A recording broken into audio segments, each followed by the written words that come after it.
Hey guys, welcome back to my channel. It's Books with BethX here, and today I have finally completed the Taylor Swift project that I've been working on literally since the 10th of July.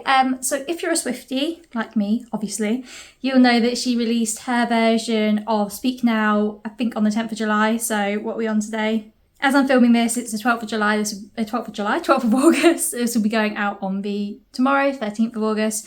So I'm a little bit late on this, but it took me ages. Honestly, hours of research went into this. So basically, in this video, I will be showing you books that I think will fit specific Taylor Swift songs in Speak Now, whether it's vibes, whether it's like the sort of relationship she's speaking about, that sort of thing. You might think there's better books for these. These are based on books I've read. Okay, and some of them are not my favourite books. Some of them I am actually unhauling, as you'll see later on.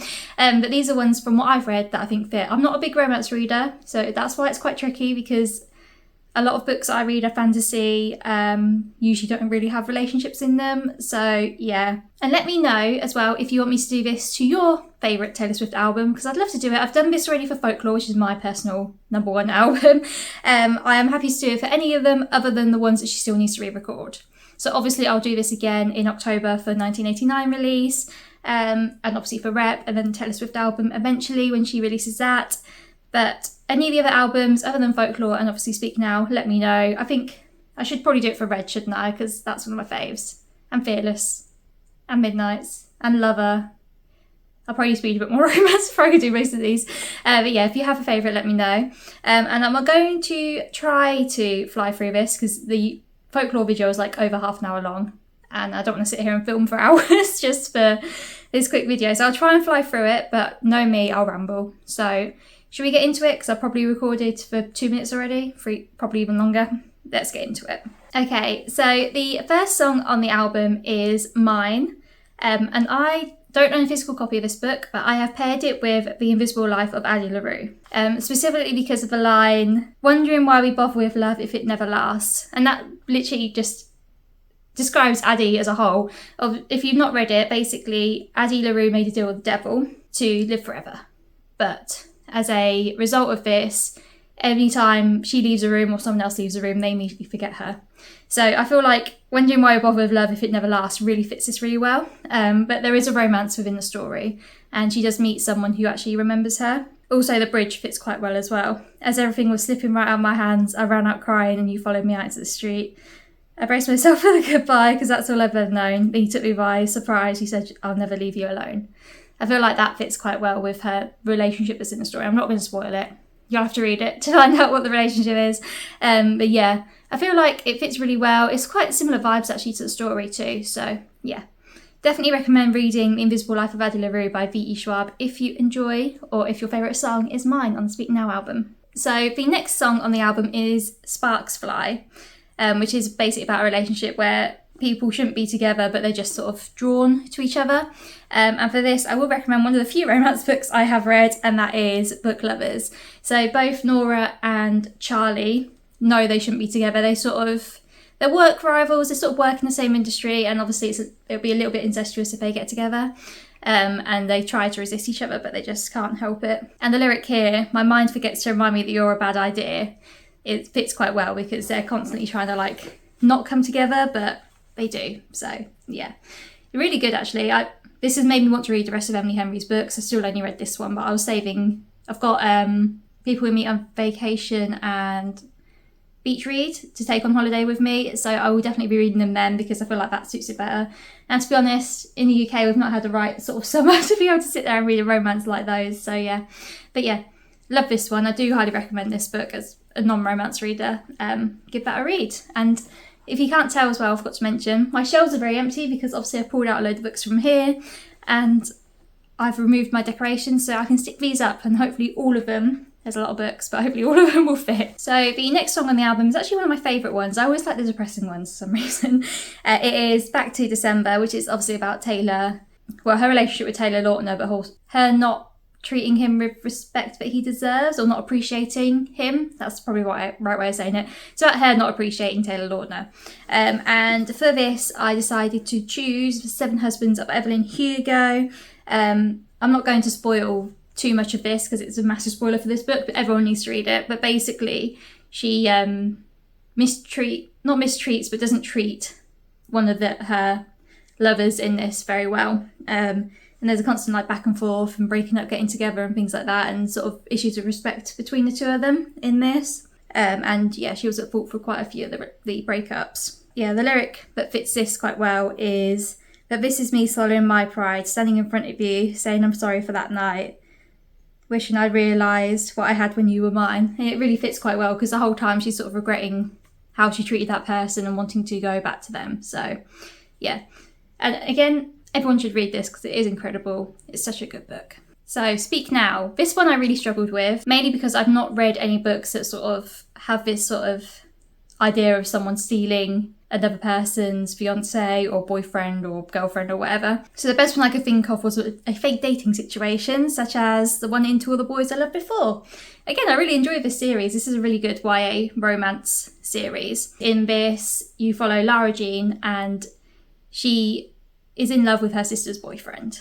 Okay, but that's not where the relationship is in this, because to pretend that she's not actually in love with him, she fake dates a boy called Peter. Yeah, she fake dates a boy called Peter, who's played by Noah Constantino in the film. She fake dates him because he's also trying to get back at his ex-girlfriend. But it feels like throughout it, he still sort of wants to get with his ex-girlfriend, and she starts falling for him.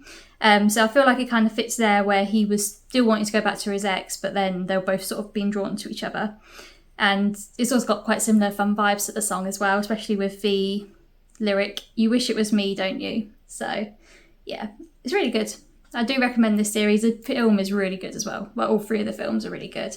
But yeah, I feel like this fits quite well, and you'll be seeing this again. So I'm going to be putting it over here because I'm not going to put it up there and I have to grab it again. So it's going back over here for now, but yeah, I do recommend this one. Okay, so now we've got Dear John, which is another of my favourites on the album. This was a little tricky, but as a fantasy reader, you do tend to get these sort of like bad relationships, even if it's between like a hero and villain sort of thing. But one I thought fit quite well, and again, this book will show up again. I struggle. But it is the whole Poppy War series, specifically the sort of relationship between Neza and Rin. Not that they get into a relationship as such, but especially in the second book for them, when she is sort of fighting his battles for him, and then I don't want to spoil it too much, but there's something that happens at the end of that book which then completely switches the narrative. If you've read the book, you know what I mean. But the lyrics specifically, I've got a few written here that fit quite well for this, are, "And I lived in your chess game, but you changed the rules every day." Literally perfect. And then, "And you'll add my name to your long list of traitors who don't understand. And I look back in regret as I ignored when they said, run as fast as you can." Which sort of fits Kite telling her not to be close to Neza. But anyway, yeah, this whole series is incredible, though. Everyone needs to read this. I'm trying not to spoil it here, but it's just fits very well that Neza's and Rin's relationship throughout the whole series. So yeah, recommend this if you like Dear John and the whole series as a whole, but check for trigger warnings as well, because there's some very, very serious ones that will be very triggering for a lot of people, especially women. So yeah, just be careful with them. But it is such a good series, and I recommend reading it if you are okay with those triggers. So now we've got Mean, which is quite a fun song. I'd quite like this one. I believe it's about Kanye West, I'm pretty sure. And a book that I feel like fits this quite well is actually Yellowface, which is one that I read this year. Another R.F. Kuang. We've got two in a row here. There's two perspectives from this book that fit the Mean song. Both the main character, Junie, fits it really well, especially with the lyric, "All you are is mean, and a liar and pathetic, and alone in life and mean," which fits her so well. She is alone in her life and she lies about everything. Literally perfect. But also her critics and like the trolls on the internet and things like that also fit quite well with this one. "You have pointed out my flaws again as if I don't already see them." So again, you got both sort of perspectives there. This is such a good book. Everyone really needs to read this because it's just so gripping. It's really short as well. I flew through it. I read this in like 3 days, which is like really fast for me. I'm not a very fast reader. And it's just really, really good. And because it's not fantasy, so you don't have to have read a lot of fantasy to be able to understand what happens in this. It's just a perfect, they call it thriller. I wouldn't really call it a thriller. I don't know what you really describe it as, but basically Junie is friends with a girl called Athena Liu. They both want to be authors. Athena Liu becomes very successful. Junie does not. They both publish, but only Athena becomes famous and successful. And one day they're hanging out and Athena dies in front of her, and she steals Athena's manuscript and publishes it as her own. But Athena is an Asian woman, Junie is white, and the book is about Chinese labourers in World War One. Something that you'd have to do a lot of research for, and if you hadn't done research, it'd be quite difficult to write. So yeah, it's very interesting. Good look into the publishing industry and how different voices can write different stories and whether they should be able to write different stories. So yeah, but it's really good. I do highly recommend this book. And yes, I also gave it 5 stars as well, so it's one of my faves. But it also fits the song Mean quite well, if that's your favourite one from the Speak Now album. So the next song on the album is The Story of Us. Slightly different vibes to the one I've picked, and again, I don't own it, so I'll put an image of it here. But I picked Wuthering Heights for this one. So the song Story of Us is sort of about someone being in a relationship with someone else, but also kind of wanting to be with you, and sort of like pining for you, and them knowing they'd have more fun with this other person, but it's better if they marry this person, right?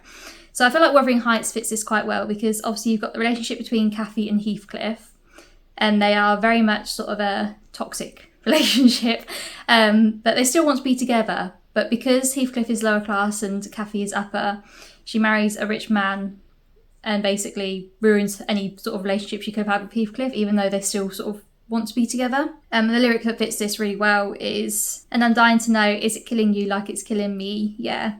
I don't know what to say since the twist of fate when it all broke down, and the story of us looks a lot like a tragedy now." So yeah, it kind of fits that sort of aspect quite well, where she has to marry someone else and they look back on their relationship and they know it wasn't a good relationship, but they still want each other. So yeah, I feel like Wuthering Heights fits that quite well. Not in terms of vibes though. Wuthering Heights is very gothic. The Story of Us is very upbeat and quite a fun song. But in terms of like the message both are portraying, it does fit quite well. So now we've got Never Grow Up. And actually when this was re-released, it did make me a bit emotional, and I'm not sure why. I don't know if it's because I'm technically an adult now. I'm in my mid to late 20s now, like that's insane. But it kind of made me a bit emotional. So the book I fit with this is Little Fires Everywhere by Celeste Ng. This is sort of a story, if you've not, I know the TV show, which I've not watched, but if you've not read this or heard of this, it's basically a story about sort of growing up and childhood. It's multi-POV, you follow both like the parents and the children, and the parents not wanting their children to grow up but knowing they have to sort of let them go a little bit. And there's quite a lot of different things that happen throughout this. And yeah, it's quite a lot about the parents losing control of their children and their future and things like that. So I do recommend this book. And yeah, the song is about Taylor looking back on her life and not wanting to grow up, and like, what was the lyric? I didn't write it down for some reason. Remember what it sounded like your dad gets home, remember the footsteps, remember the words said, and your little brother's favourite song. I realise everything now that I had that's soon going to be gone. I think she wrote it when she was moving out. It's just a very cute song, and I feel like this book fits that quite well. It's sort of a coming of age story for the teenagers that are within it, and yeah, I think it's quite similar vibes as well, to be fair. For once. I've matched up vibes for once. But yeah, I do recommend this book as well. It's quite enjoyable, but it is also quite forgettable, I will say that. So now we've got Enchanted, which is probably a lot of people's favourite songs. I feel like it's the easiest to learn. To be honest, me and my boyfriend both like walk around the house singing it to each other. But a book that I thought fit this really well was my first Brandon Sanderson of this video, The Alloy of Law, which is the first book in the second Mistborn era, which is sort of more of like a Western than the original, which was more of a medieval style story. But it gives me sort of the Enchanted vibes, because you've got a character called Marisi, who is obsessed with the main character, Wax. He's sort of a, what do you call it? Like an outlaw. Like he's going around the sort of the Wild West style places and fighting back against like bad people and bring people to justice and that sort of thing. But he's not doing it under like the police or anything like that. And she is obsessed with him. And then when she first meets him for the first time, she literally has like sparkles in her eyes when she sees him. She's pretty much obsessed with him throughout the whole series, to be honest. Mainly because she wants to be him. And she's surprised that he wants to work with her. And she is sort of in love with him, I'd say, as well, but he doesn't love her back. She's a lot younger than him. She's probably about 20 or 30 years younger than him. But she definitely gives me those sort of vibes with being sort of an obsessed teenager almost, at seeing this impressive older man who is sort of almost a superhero type figure. So yeah, I feel like that fits the Enchanted song quite well, because obviously it's about being enchanted to meet someone for the first time. So yeah, and this is, I wouldn't say this is as good as Mistborn Era 1, but it's still quite an enjoyable story and it's quite short compared to Mistborn Era 1 as well. Okay, so now it's time for Better Than Revenge, which I think when this album first came out when I was growing up, I probably would have said that this was one of my favourites, just because I used to be really into like Paramore and You Me at 6 and things like that, and this fits that really well. It's sort of like almost rocky vibes. So the book I've picked for this is once again To All the Boys I Loved Before, but from Jen's POV. So Jen is the one that Peter used to be in a relationship with, and sort of she is taking her revenge out on Lara Jean throughout this story, obviously because she wants to be back with Peter, and Peter wanted to be back with her for a while. I really struggle with Better Than Revenge because I don't really read anti-women stories, if you know what I mean, like women fighting women sort of thing. So this is the best one I can think of. It's probably the closest fit, but it's not very rocky vibes, this book, I wouldn't say, but we'll go with it, we'll run with it. Jen, yeah, from Jen's POV throughout the story, definitely fits Better Than Revenge. So next up we've got the song Innocent, which is probably another one of my favourites on the album. It's quite a slow one, but you can like scream it out. And the book I've picked for this is Babel by Arif Kwang. Again, obviously I had to do another Arif Kwang. I literally will be doing every single one of her series on this. So in this you follow Robin, and he is taken from his home country of China and forced to be a translator, which is quite good because he's very upper class in this. He has a lot of benefits, a lot of money. He can live and do whatever he wants other than having to be sort of working for the British establishment and helping them colonise his own country. Throughout the story is conflicted as to whether he should fight back or let them continue what they're doing, so he still has this sort of luxury lifestyle. But he is also an innocent in the whole story. He's sort of pulled into the situation. The lyric that fits this quite well is, "Wasn't it beautiful when you believed in everything and everybody believed in you?" Because he believed that what he was doing for England was right and true until he travels to China and realises the actual consequences of colonialism on the country. So that's quite a deep one, wasn't it? I feel like, yeah, it fits really well. This is such a good book as well. It's quite chonky, quite a chonky one, but the magic system's really interesting in this, quite complex. It's almost historical fiction, this, obviously just with a magical component, and there's, shall I try and show you a bit? You have like footnotes at the bottom of some of the pages with like extra information and things like that, and it's very educational. Well, I wouldn't say educational, very academic, let's say. It's a very good book, recommend reading this, and it fits Innocent quite well. So next we've got Haunted, again another of my favourite songs on the album, and I have decided to pair it with Normal People by Sally Rooney, which I know I'm getting rid of this book. I haven't sorted out getting rid of it yet, but I am getting rid of this one. The song is about people breaking up and getting back together again and breaking up and basically being on the cusp of getting back together and splitting up again, and literally everything that happens in this book. Connell and Marianne, they constantly get together, break up, get together, break up, get with other people, get together, you know, that sort of thing. And yeah, it just fits that really well. They're sort of haunted by each other and they can't leave each other, but at the same time they can't be with each other. So that was a nice, quick, easy one. So I'm now out of room on my bookshelves in the background, so I'll start doubling up probably. But anyway, the next song, Last Kiss, another favourite, but very depressing, this one. This is about a breakup and not expecting your last kiss to be the last kiss, if that makes sense. So the book I've paired with this sort of isn't a breakup book at all, but it is Song of Achilles by Madeline Miller. I couldn't do a video without including Madeline Miller in this, could I? I've literally put both her books in the folklore one. That's a bit of a spoiler for you, but if you want to go watch that, I'll link it somewhere or it'll be in my description. But yes, I feel like this fits quite well. Basically, obviously it's the Iliad. As everyone knows, Achilles dies at the end. That's not a spoiler, everyone knows it. It follows mainly Patroclus, I'm probably pronouncing that wrong, who falls in love with Achilles, and they sort of start a relationship, and it follows him following Achilles around Greece and on wars and things like that until obviously he witnesses his death. They did split up a couple of times throughout the series, not technically, but they were sort of forced to not be together. And yeah, Patroclus couldn't really deal with those splits, and he was still sort of trying to follow him along. And yeah, he wasn't able to accept that they would sort of split up. So I feel like it fits that quite well. And also he didn't really understand that Achilles was supposed to die as well. And so he's kind of a bit upset by that towards the end of the story. But yeah, I feel like this fits quite well. So we'll say this, and everyone needs to read this anyway, obviously, because it's just an incredible book.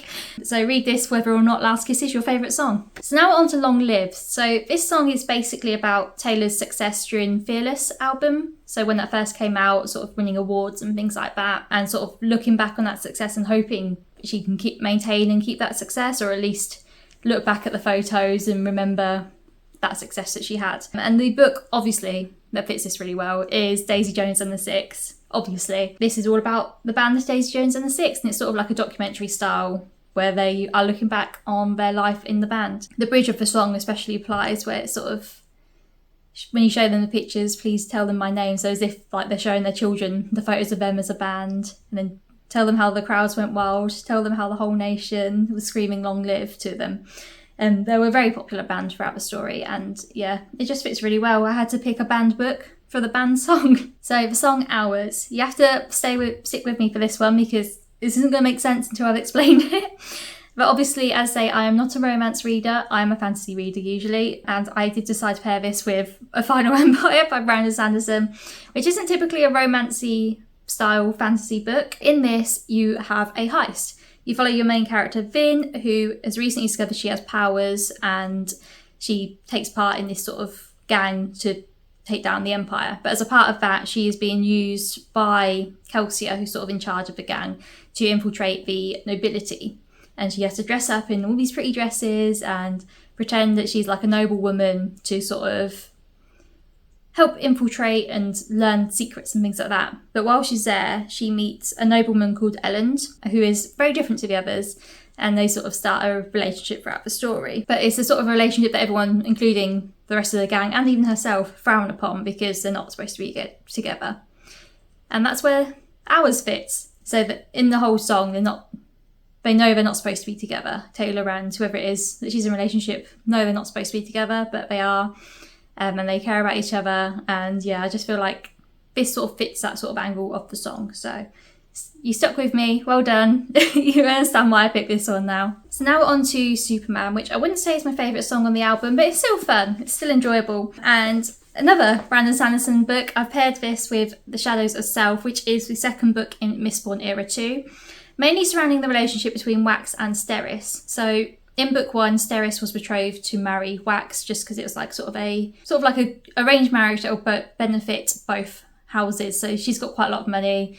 Wax's family do not, and they're betrothed to marry each other. They're both sort of nobility throughout the series. But in this, Wax is always like running away, being a Superman, basically a superhero, saving the world, and she's just there sort of in the background waiting for him to come home. They're not really in love or anything like that. They're sort of being forced to marry each other, but she is still sitting there waiting for him to come home and look after her and the house. And he does save her quite a few times throughout this one and the rest of the series, actually. Yeah, I feel like this fits the song quite well, especially with him quite literally getting up and flying away to save the world, and her sitting around at home waiting for him to come back and to help him out from that perspective. So yeah. So another one I struggled with was Electric Touch, which features Fall Out Boy. So this song sort of explains a first relationship, like the start of a relationship, very early.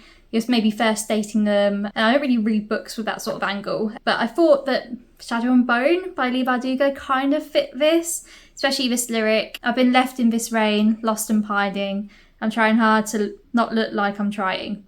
So Lena was also burned by previous relationships as well. But it sort of describes her and Mal trying to find each other. To be fair, the word pining in the song just describes her completely because that's all she does throughout the book and really annoys me. But it fits quite well, and the whole, when he does touch her, is like electric. She has like sparks flying around her and stuff. So yeah, I recommend this one for this song. It's a bit of a tedious link, but it's a link nonetheless. So the next song, so we are now into the vault tracks, by the way. I didn't say that. For Electric Touch, it's a vault track, and so are the rest of these. We've got When Emma Falls in Love, which is a really cute song about how when this girl called Emma, who we all assume is Emma Stone, when she falls in love with someone, it's going to be like the best relationship the man's ever had, and she's just like the perfect girlfriend sort of thing. The book that I've paired this with, which I don't own but I'll put here, is Lessons in Chemistry by Bonnie Garmus. So this follows Elizabeth, who is a very headstrong woman. She knows exactly what she wants out of life. She wants to be a scientist. It's all she wants. She doesn't want to have children. She doesn't even want to get married.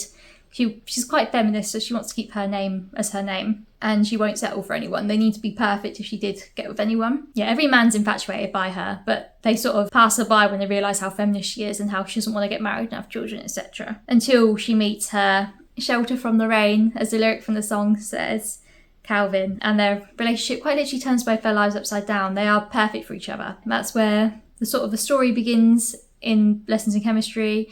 And yeah, I just think it fits quite well with how Elizabeth is portrayed throughout the story to how Emma is portrayed throughout the song. So they sort of match quite well, I think. So the next Vault track is I Can See You, which is one that's got a music video out, which is quite a good one. I recommend giving that a watch. It's quite a fun music video. And the song is about a forbidden love that sort of Taylor is trying to hide away from the world. And the book that I've paired with that does have the sort of forbidden love angle in it quite well, is The Kiss of Deception. So it's the first book in the Remnant Chronicles. You've also got The Vow of Thieves and another one in this series, which is quite popular on Book Talk at the minute. So this follows a princess who runs away on her wedding day, and she is followed by the prince she was supposed to marry and an assassin who is out to kill her.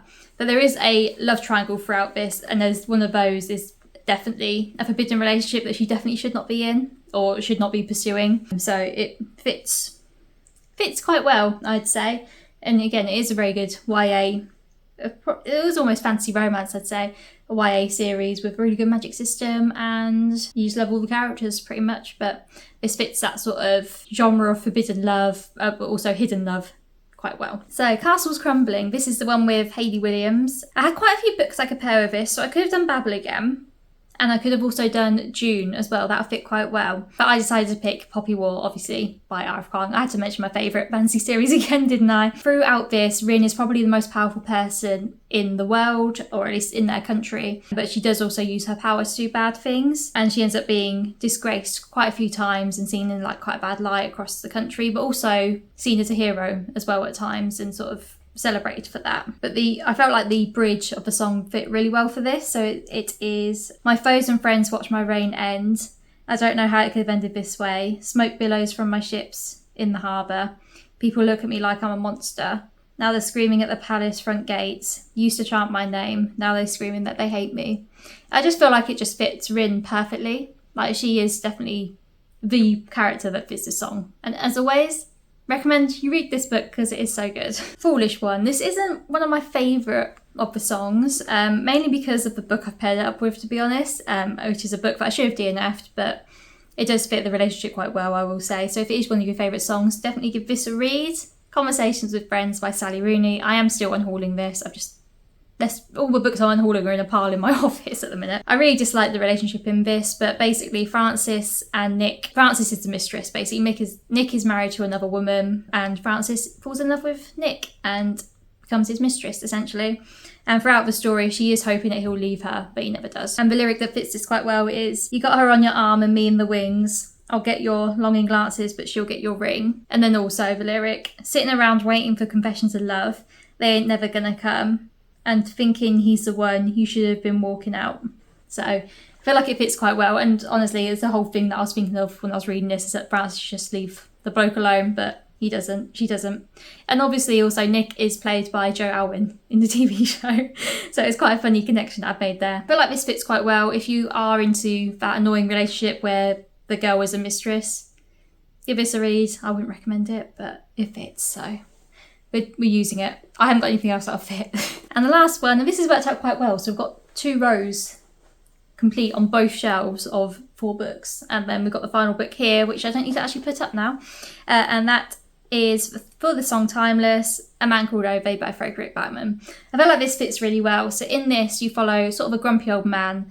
He is quite suicidal. He does try to off himself quite a few times throughout the story, mainly because he has just lost his wife and he just can't live without her. And in this story, there's a lot of jumping in time back to like the start of their relationship to the current day, and sort of him reflecting back on that relationship. And his house is still full of her things that he can't really seem to get rid of. And when she became disabled, he adapted the house to her so she's able to travel around quite well. I say her passing sort of made him a bit depressed. So the lyric that fits this quite well is, the kind of love you only find once in a lifetime, the kind you don't put down. So I think it's quite cute. I think it fits quite well. Their relationship is so cute. I cried multiple times reading this, honestly. I'm not a big crier at books, but this made me cry a lot. And I need to watch the film. They've just added the film to Now TV, the new one. I need to watch the old one as well. But yeah, highly, highly, highly recommend this book. You've probably seen it everywhere already, and if you haven't read it yet, you need to read it. And it fits timeless quite well, and I know that's quite a lot of people's favourite song from the Vaults tracks. So yeah, give this a read, give that a listen. So yes, that is it. That is all the books I recommend for Taylor Swift's Speak Now, Taylor's version album that came out about a month ago now. So these are all the books I suggest for that. Let me know if you have any other suggestions for any of the songs that you think will fit better. Obviously, as I say, these are only based on books that I've read, and I mainly read fantasy, so it was quite a struggle, but I think I've done okay. I think most of them are pretty well matched. And obviously, let me know if you want me to do this for any other Taylor Swift albums, or it doesn't have to be Taylor Swift, it can be any other album. I also listen to like Harry Styles, Olivia Rodrigo. Might be good to do it for her new album. That might be an interesting one. The old Arctic Monkeys albums I really like. The old Paramore albums as well. I listen to all sorts, honestly. Mainly Taylor Swift, let's be honest. Ed Sheeran, especially for his older albums. I didn't really listen to Divide that much, but the older ones, probably be quite a few books that'll fit those. Hope you enjoyed. Let me know in the comments if you make any changes to these or if you're switching it around. So I'd love to know, and I will see you in the next one. Goodbye.